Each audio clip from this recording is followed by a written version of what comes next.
Are you going to take me home tonight? Oh, down beside that red firelight. Are you going to let it all hang out? Fat bottom girls, you make the rockin' world go round.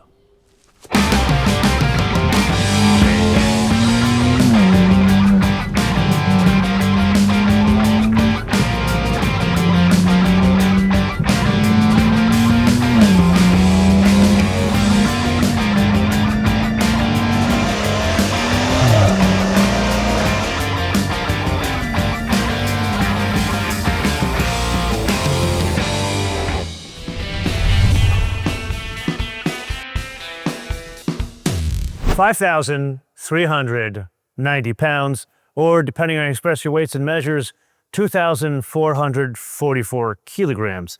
Put another way, that is 1,045 pounds more than the F90 generation of M5. If we were to compare it to the CS flavor, it is over 1,200 pounds more than that M5. So what gives? Well, it took the opportunity of this being a performance car, let's say add a battery, and get some instantaneous torque. But the battery is 14.8 kilowatt hours. It charges at 7.4 kilowatts. So if the battery isn't the smoking gun on the weight gain, what is?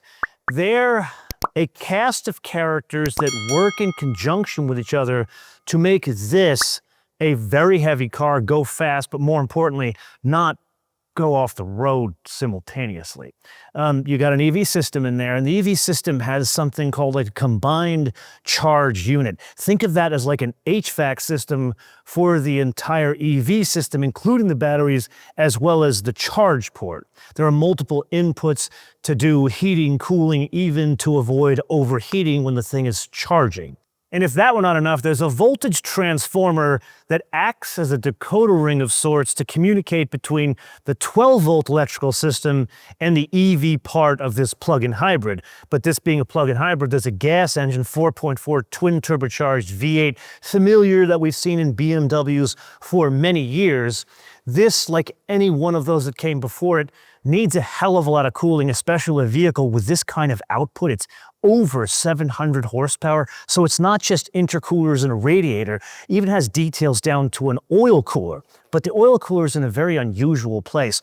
The air dam, notice it's got a big opening here, and the oil cooler sits flat between the front of the lower air dam and the radiator. I've already looked on different BMW sites, and most of the folks that have already bought these cars have come up with guards because it comes from the factory without any covering. So think about use cases, whether it's a track or in canyons, you're gonna pick up debris and you want this thing covered. I don't understand why BMW hasn't fixed that from the factory. Now, this is the point of our discussion where we put aside aesthetics and focus on performance, but it's not a simple discussion about performance figures and call it a day.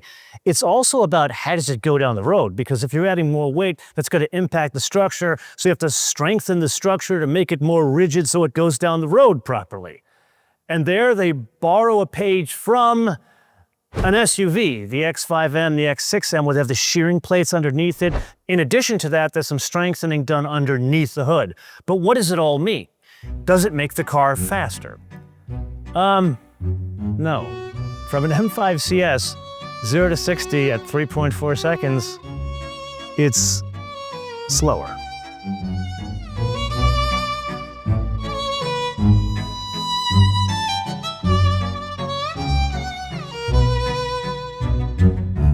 Being you and I got the weights and measures out of the way at the top of the episode, let's dispense with the pleasantries and go right to the business end of today's experiment. Oh my God! Oh my God! That hurt my neck.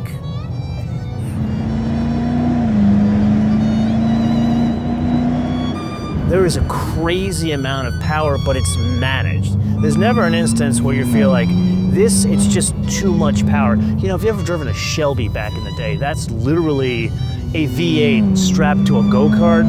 This is a lot of power, but for some reason, they've been able to manage it. It's a real combination of traction control, stability control, the 8-speed torque converter automatic. All of that kind of comes together, even with the all-wheel drive system, and it never feels like explosive. Yeah, it feels fast, but it also feels sanitized. And that's a function of very complex computer systems working together. But there's kind of an escape hatch for that. And here I've programmed it to this one. And now we have a two-wheel drive, 700 horsepower car. Basically, there's more fear here. This is your, $120,000, $150,000 car. We'll get into that a bit later in the episode. If you push it hard enough, you will go that way. Kind of like in the Starato, where it had that ridiculous, almost like beast mode, where it brought back Lamborghini driving experiences from way back in the day, when those cars were designed to kill you. But really, it's a personality trait. This, it takes it from a car that's sanitized to something that really is trying to kill you. And as a personality trait, there's a certain joie de vivre. In other words, it's a good thing in this case.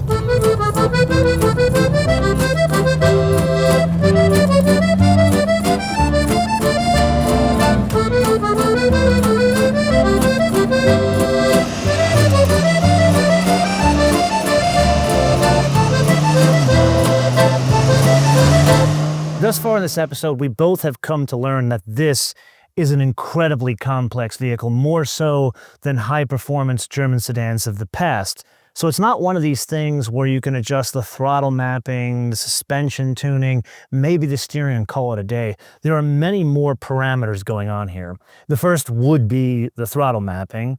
Then, this being a hybrid, you can adjust the energy recovery. So there's 3 levels of energy recovery from the brakes. Fantastic idea there. That also helps with driving dynamics. So if one wants to get a bit more aggressive, the regen can help kind of manage the weight. Then there's the drive logic. That's adjusting the tuning of the transmission. Now here I want to take this opportunity to remind you, this not a Porsche, not a dual clutch transmission like many M cars that came before it, an 8-speed torque converter, and there it doesn't give anything up to the dual clutch. In fact, it works incredibly well like most M cars that came before it. Then there's 3 levels of chassis tuning, 2 levels of steering adjustments, 2 levels of brake adjustments. This car is fitted with the carbon ceramic rotors, an additional $8,500. Then one can adjust the all-wheel drive system. I am a big believer that these German car manufacturers give you these things as all-wheel drive because they know they're too powerful and most people will kill themselves in a car like this. The all-wheel drive makes it a little bit more palatable. But now they've given us some opportunity to switch off the torque to the front wheels. To do that, you can also change out the dynamic stability control, basically turn it all off, traction control, and that gives you the opportunity to switch into 2-wheel drive mode. But there's a balance between that. There's a 4-wheel drive sport, which sends more torque to the rear wheels. And then last but not least, one can adjust the sound of the vehicle.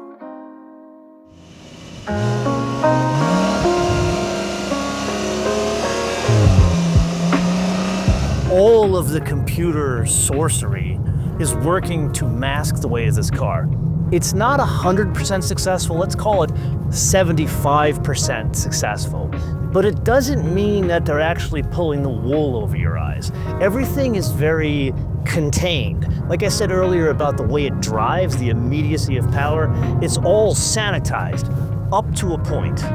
If you are a driver that has been to Porsche Sport Driving School and studied under Hurley Haywood, people like that, where you are driving 8, 9, 10 tenths, that's where the weight gets in the way of this car. That's where you understand this is just, it's a facsimile of itself. So up to about 7 tenths, you're like, wow, that is a fast car, and I'm surprised how well it could work here. Okay, that's all fine and good, but let's stop here because no one is in the road, and let's address a rather important aspect about the vehicle, and that is the dynamics of the chassis setup. So right now we've been doing this all in Sport Plus. There are 3 different modes. Let's back down to comfort. And here, I understand there are completely different schools of thought. Some folks, track folks, like to do the comfort, basically have more range, have more flexibility in the suspension to do its work. Some people like the Sport Plus.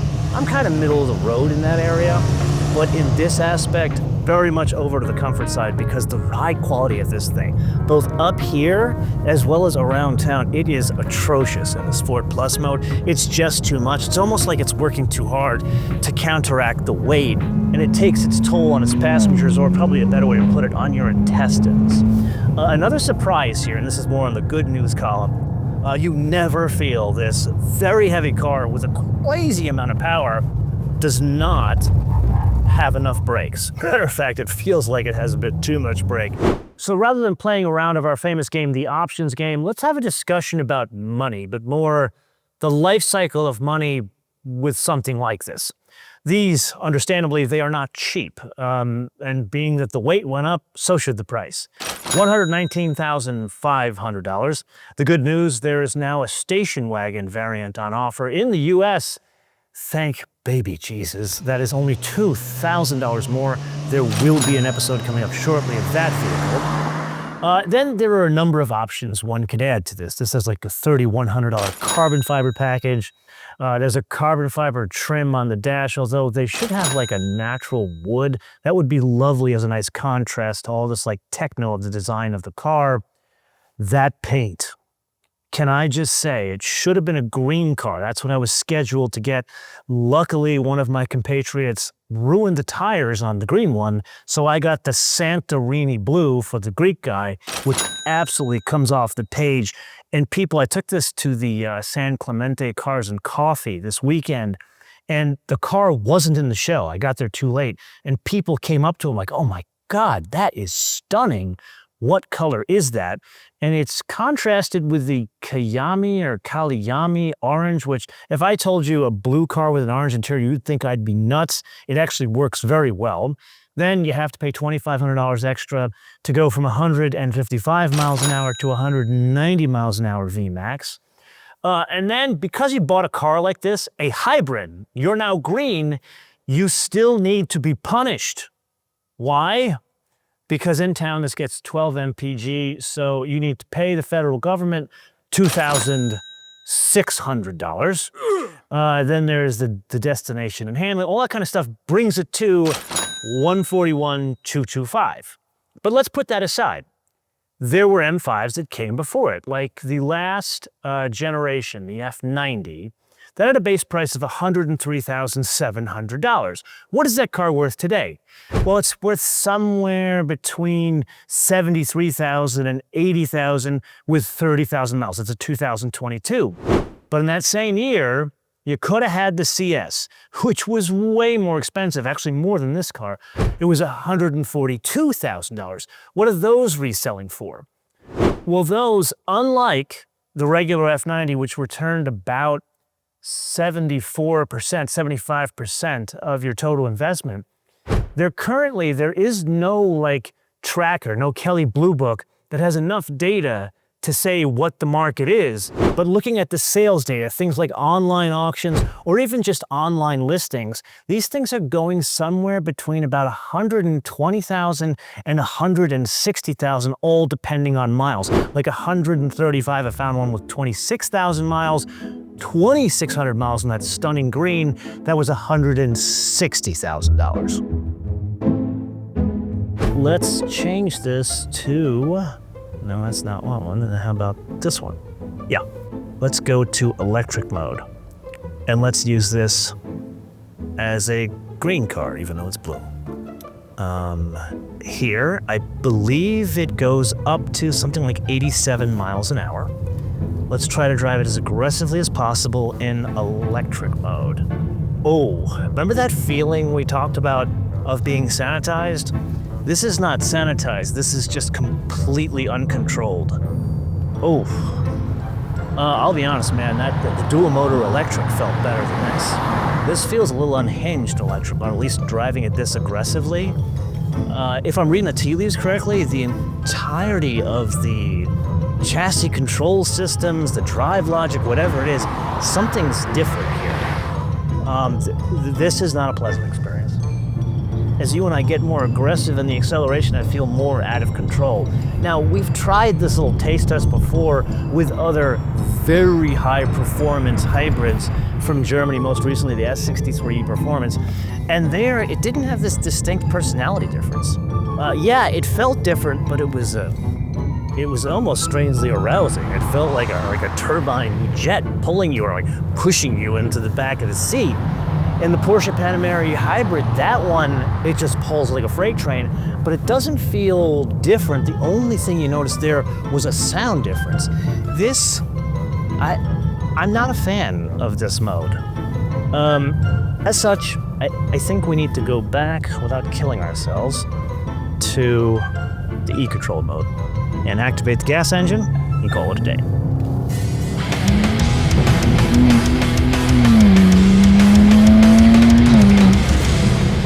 A bit behind the scenes, there was somewhat of a telenovela involved in me getting behind the wheel of this. It was originally scheduled for fall of 2024 at a track, but then life unfortunately got in the way, so it was scheduled for now. But that presented a unique opportunity. All the folks that you guys know that I've become friends with got to drive the car, and we compared notes before and after I've driven this car.